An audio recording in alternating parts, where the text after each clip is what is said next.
What inspires me to become an actor? Well, my favourite actors is Sylvester Stallone, I like Michael Caine, and why I chose those two is because Sylvester Stallone, for example, he's a guy, his voice is not the best, but he keeps on going to acting, and he never gives up, you know what I mean?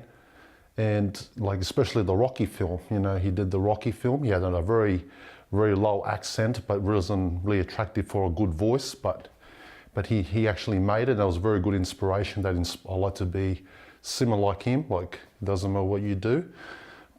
And number two, I like Michael Caine. He's a very good you're British actor, and he's been in a lot of films. And I was listening to one of his audio books that my father shared with me about it, about his life, and he said you just have to keep on going if you want to go into acting. It depends, like everything's not as easy, but for my presence, why I wanted to become an actor is because I like to be in the movies, make a career out of it, and and working on your personal development. Let's have a drink. Well, why not? Cheers. There you go. So, have you organised some of that paperwork yet? Yep. And I've made the contact with the Japanese representatives of Sony, Canon, and Nikon. Great. We won't have any trouble securing the stock we need. However, we will have a cash flow problem. What do you mean cash flow? Just that. Well, hang on. I supplied you with my inheritance, $100,000. How could we have a cash flow problem? Well, I took the liberty of investing some of the money, and I thought we could double our stake with a quick double here and there on the international money market. You know how things are.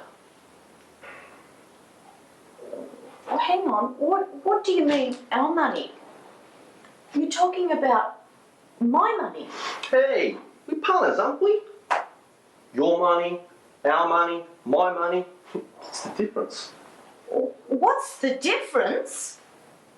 That's all the money I've got. Well, I realise that. I wanted to set myself up. What have you done with the rest of the money, Grant? Well, some of it was lost through bad investment advice. Well, some of it? How much of it? Hey, calm down. It's 25,000. Cents! You lying bastard! You've ripped that money off, haven't you? Haven't you? Hey, calm down, Ashley. This isn't like you. Ha ha ha! Isn't like me. But God, it's typical of you, isn't it? Isn't it? All right, don't panic. It's okay. It's cool. It's cool. I've invested the other 25,000 in a sure thing. We'll have most of it back by next week. Come on, Ashley. You win a few, you lose a few. Get your hands off me, you lying bastard! Oh, come on. That's a bit harsh. Don't touch me! Don't touch me! Oh, shit! Get out of my way! I need some fresh air! Come on, Ash. Ashley. This is my headshot for my acting career back in 2009 and trying to get acting work. This is my certificate for screen intention course when I was on screen to learn different techniques and be on screen. This is my American accent dialect course to learn different accents, especially when you're in America with standard American, Southern accent American, you know, in being in Texas. And another courses I did armory, learned to use fire weapons, learn how to use a gun in the scene and safety. And this is my other course I did is my audition process, learn how to prepare for an audition when you want to try and get the part. And my next course is film action technique. I've learned to interact. Terry watched a lot of movies when he was a child, and he used to imitate the actors. He used to be quite good at imitating the actors, much better than I ever was. And our friend used to compliment him on his accents. See you next week. Hi there, can I help you? Yes, I've got a problem. I'm from Melbourne, you see, and I came here without my medicines, and I was driving past in this cab, which is away from the outside, and I thought I was going to have my attacks. Okay, what sort of attacks? I'm under constant treatment by a psychiatrist for acute paranoia. This is my first time at my therapy group, if you know what I mean. So what is it that you're after? I need some methadone, some Madrax, some Amyls, Valium. It's my first time out on my own. What do you need the methadone for? Listen, lady, you're a bloody chemist, right? Not a bloody psychiatrist. I don't even know some of this stuff. Why the Emils? Heart. I'm under a heart specialist. We are talking quadruple bypass. A quadruple bypass? Yeah. I don't suppose you have a prescription, do you? Prescription? Yeah, yes. Here. Oh, here we are. Here you go. That's for the speed. Speed? Methadone. This prescription's 4 years old. Is it? What do you make of it? Look, this is no use to me. What is your name?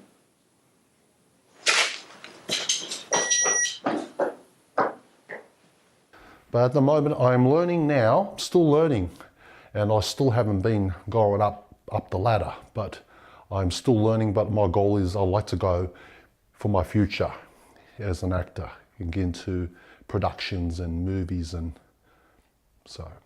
He wanted to do acting, so he went to acting school at Manly Vale. There's a acting school there, and he performed and made quite a few movies in his teenage years. Yeah, small shots. He's on IMDb, etc. And he had a good career going for him. He made a couple of commercials, and he looked pretty good. Everyone liked him. He had some good contacts. He entered all the databases. But then he went overseas, and guess what? He got married.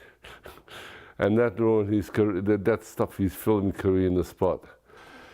This is my first short film at my Screen Actors Workshop. I had to do a course and learning to work with, being on camera and doing parts. And this is my small little feature film, but small short film. And it's called The Friend in 2007. And I had to work with 10 actors. I had a director named Ian Nicholson. He's the guy that he made this story about The Friend, and it's from Hyperdriven. That's his own production, his own business, and apparently he's an actor too, and he associated with the Screen Actors Workshop with Alan Irvin. I thought I told you to get lost. Have you got a screw loose? I just bought these for Jane. What makes you think that my girlfriend will ever be interested in you? You little freak.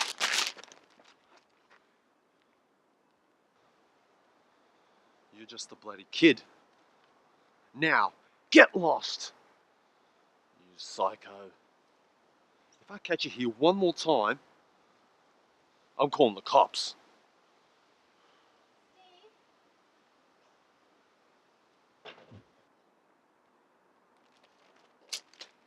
Is everything okay?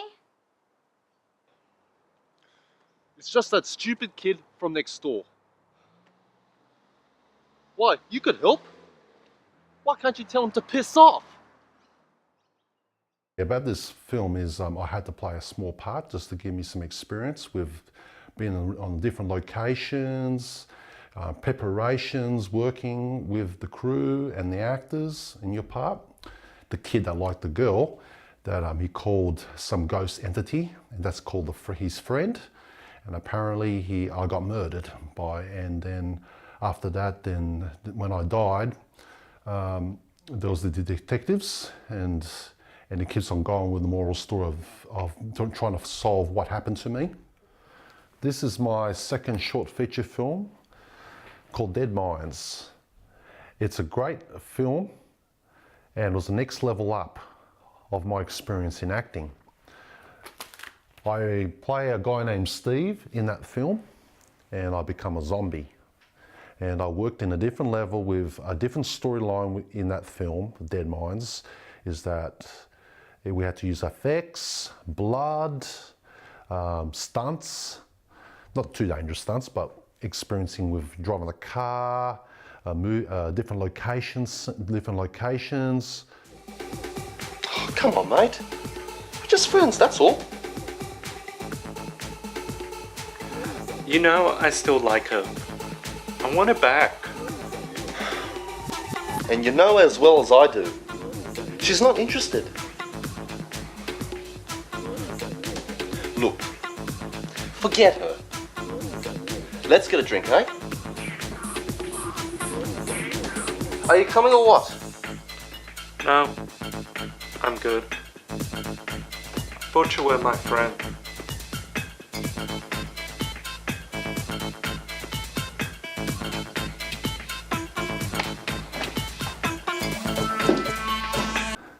And the next film, the third one is called Night of the Yowie. Now this film is fun. I got even better on camera, especially for my character. And I was a Yowie. I had to dress up in a gorilla suit and had to do a scene in a park and it was full of blood and with the different actors. And I worked with Ian Nicholson. He's a great director. He had a great vision with what he want to have in the scenes, and we had to do lots of different challenges on a film set, especially if it's raining or it doesn't matter if it's hot or cold. You gotta work on it.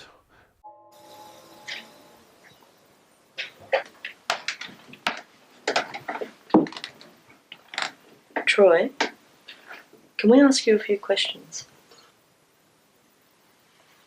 I hear you've just returned from Afghanistan. Yeah. How was it? War on terror? My ass. War on a bunch of peasants with a shitload of nothing. More like it. It's also that people like you can keep driving your big fat V8s. Can you tell us what happened last night? Your mother told us you went out for a while. I was gone 5 minutes. So, what happened? I suppose Mum has already told you about the noises. What kind of noises? My granddad used to tell me stories of the dream time. He was always going on about some strange creatures. Some good, some scary. Go on. One story in particular spoke of a beast, like a man, lived in the caves in the woods. Mostly it was shy, lived in peace. Every now and then, it would attack and even kill people, or sometimes even eat them. My granddad's people called it the Yuri, but you may know it as the Yowie. Okay. Now this is my last film that I've done at the Screen Actors Workshop. It's called The Dare.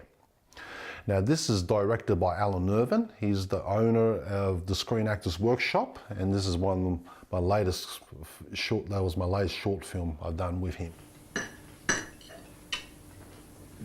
On a more interesting note, did you see the old castle when you drove in? No. I was too busy looking for the house. It's bloody dark out there. It's hard to see the numbers. I noticed it. Sticks out like a sore thumb. Yeah, there it is, glowering down at you every time you drive into the street. 1898. Granite, rock solid. Literally.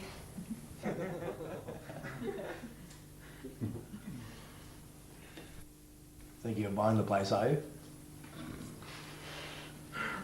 No. Well, the businesses are doing that well. Yet. Although the upmarket clients you and Henry are attracting, it won't be long until you do have your own castle, so how? So you are thinking of buying the place? Well, it's too much work involved. Take a small fortune to restore it to its former glory days. Besides, Besides what? it has a nasty reputation. What do you mean? Well, it's haunted. Yeah, right. No, it's true.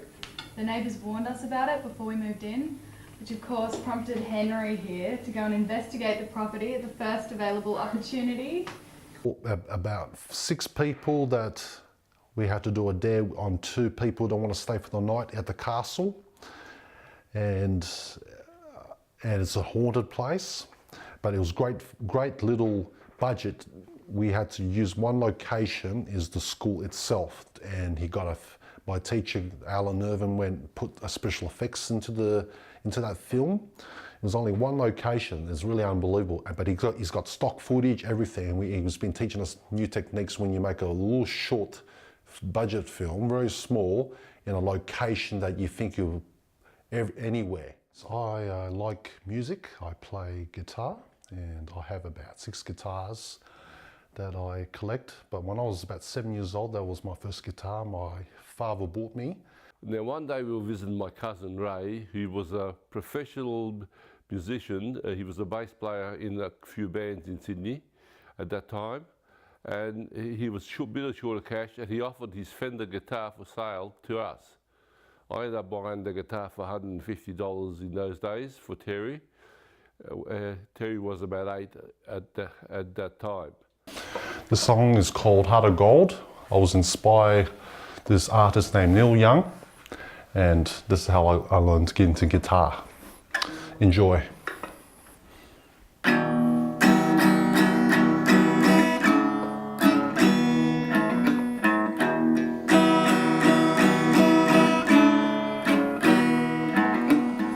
I wanna live, I wanna give.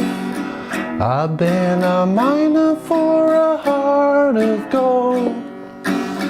It's these expressions I never give. Keep me searching for a heart of gold. And I'm getting old. Keeps me searching for a heart of gold. And I'm getting old. I've been to Hollywood, I've been to Redwood. I crossed the ocean for a heart of gold.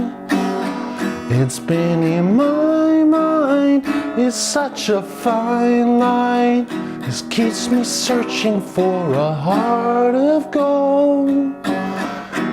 And I'm getting old. Keeps me searching for a heart of gold. And I'm getting old.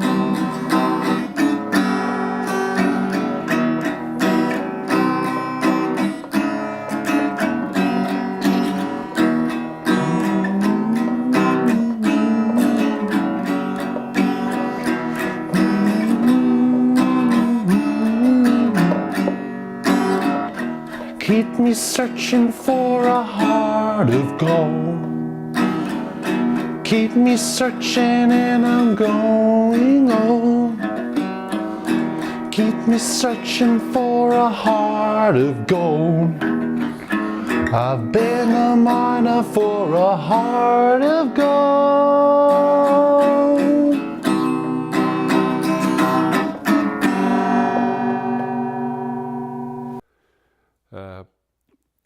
Since we bought a guitar, he had professional music lessons and also singing lessons. He was quite good in singing and music.